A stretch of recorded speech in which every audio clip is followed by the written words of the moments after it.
ब्रह्म तत्व क्या है महाराज जी? जो सर्वलोक महेश्वर,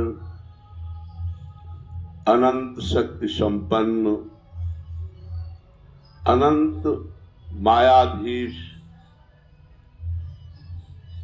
अनिर्वचनीय परम तत्व, जिसे वाणी के द्वारा केवल संकेत किया जा सकता है, अनुभव केवल होता है।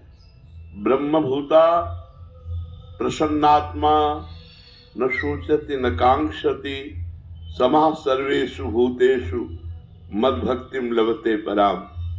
जब कोई उस परमात्मा की भक्ति करता है तो अनुभव में आता है। ब्रह्म तत्व अनुभव में आता है।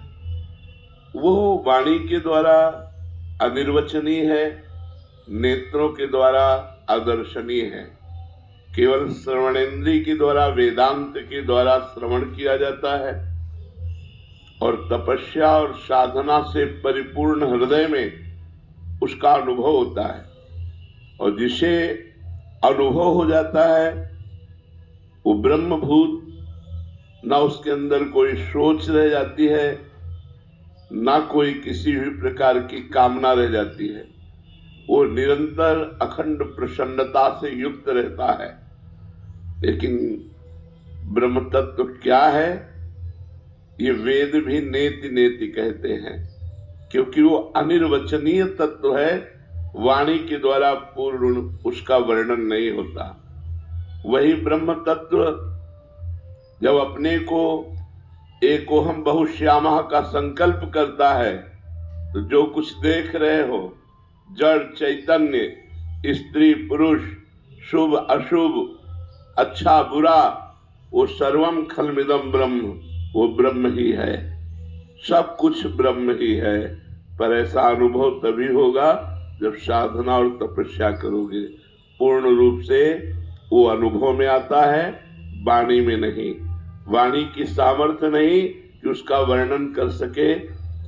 हमारी आपकी वाणी की बात क्या, वाणी की अधिष्ठात्री देवी सरस्वती असिति गिरि समम स्यात् कज्जलम सिंधु पात्रे सुरतर वरुशाखा लेखनी पत्र मूर्वी लिखत यदि गृहीत्वा शारदा सर्वकालम तदपि तो गुणानाम निष्पारम न याति।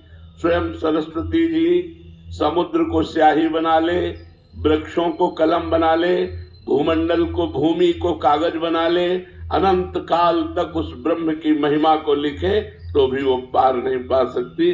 वो अनिर्वचनीय तत्व है। संतों के हृदय में अनुभव में आता है। संत का तात्पर्य है जिसका हृदय परमात्म चिंतन से भरा हुआ है, वो कोई भी हो, उसी में परमात्म तत्व का अनुभव होता है। उसी को ब्रह्म कहते हैं ज्ञानी जन, योगी जन परमात्मा कहते हैं और भक्त जन उसे भगवान कहते हैं। वो अनुभव गम्य है, वो अगोचर है वाणी के द्वारा।